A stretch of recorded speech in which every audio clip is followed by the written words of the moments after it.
Alex Roman for his contribution to this debate through his thorough research and for sharing with me his very personal insight into the Holodomor and the need for us all to acknowledge and to remember. I join with all members in this House on calling on the Government of Ontario to declare Holodomor Memorial Day in Ontario. Thank you, Speaker.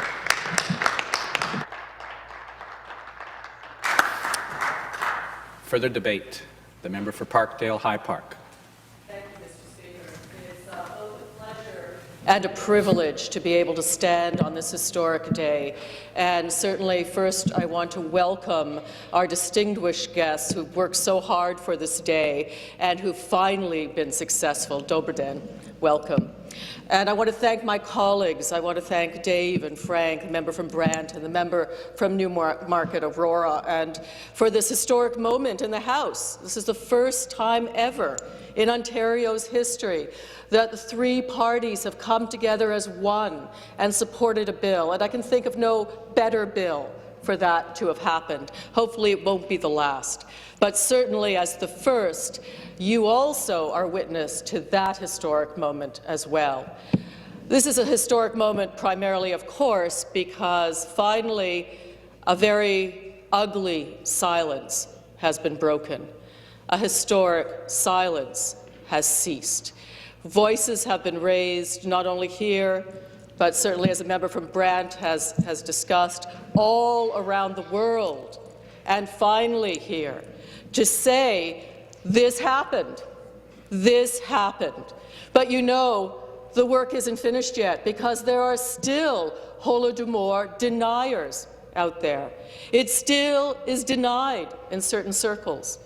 I remember as a young woman, always a member of the New Democratic Party, always a Social Democrat, brushing shoulders with communists back then who would be working on various issues with us. And they denied it, and they supported the actions of Joseph Stalin, even after we knew about the Gulag, even after we knew about the Holodomor. That denial continues. And I want to make the point, Mr. Speaker, that this is not about Ukrainians versus Russians. This is not about the Russian people. This is about the Russian government of a period, the government of Joseph Stalin, a totalitarian dictatorship. That's what that government was. Despite what they called themselves, that's what that government was. And it's interesting to me as a Christian as well, when I have debates with atheists about genocide, and they talk about all of the problems of the world that have been caused by people of faith. And I say to them always, the worst of genocide has been committed by atheists, by Hitler, by Stalin, by Pol Pot, the list goes on.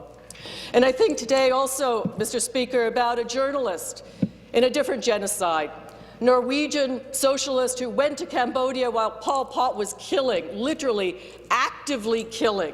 The killing fields were ongoing. And the journalist was taken and whisked around by government officials, came back with a report, it's wonderful here. It's wonderful here. Nothing is wrong. The member from Newmarket Aurora spoke about the number of Western journalists who went to the Ukraine in the years 32 to 33 and came back, one of them, who will go unnamed, a Pulitzer Prize winner, who came back and said, nothing's wrong here, it's wonderful here. He, as well, was whisked around by government officials, shown only what they wanted him to see, and not ever seeing the truth. What was the truth? The truth was 10 million people were starved to death in a planned famine that was politically motivated. It was designed to break the spirit of the Ukrainian people. It was designed to eliminate the Ukrainian people. That's what it was. 10 million people, 25,000 people a day, many of them, as you heard already, children, many of them. And they were starving to death when their barns, the barns of the Soviet Union, were filled with wheat. There was food enough to feed them. But the food was going to the animals, in many instances, and not to them, to the horses, and not to the children. This horror, this planned horror, has been denied and has been silenced too long. The very bones of the victims cry out for this day to be acknowledged, for this genocide to be named. I spoke, when I first spoke about this bill, about my good friend, who I'll call Anne, and she was the one who brought the horror of the Holodomor to me. She's a member of my congregation, a phenomenal community activist in Parkdale-High Park. She was involved in everything. She's an amazing woman. I did not know the story of Anne's childhood. I did not know what she'd gone through as a child in the Ukraine, until she asked me, "Do you think God will forgive me?" And I couldn't imagine what the sweet little old lady had ever done that she would ask for God's forgiveness.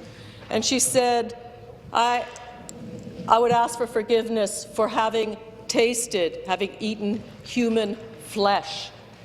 Because it was during the Holodomor that families who were trying to keep their children alive had to, they were driven to engage in cannibalism of those who had dropped by the wayside. This kind of horror this poor woman lived through as a child. Imagine being confronted with that. And I said, of course, Anne, God understands. And I believe God does understand. What God, I don't think, would understand is if we keep silent about it, is if we do nothing about it, is if we say nothing about it. And so that's what this bill is meant to redress. I feel a particular weight